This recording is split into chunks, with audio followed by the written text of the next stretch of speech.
How to easily remove Get Genuine Office notification.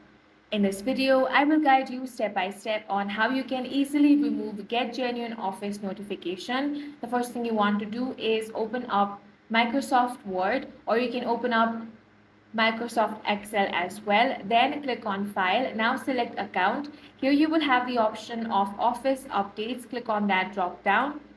Now from here, select the option of Update Now.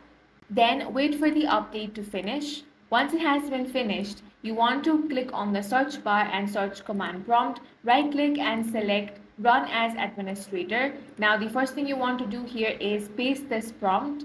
After that, you want to enter the second command and press enter.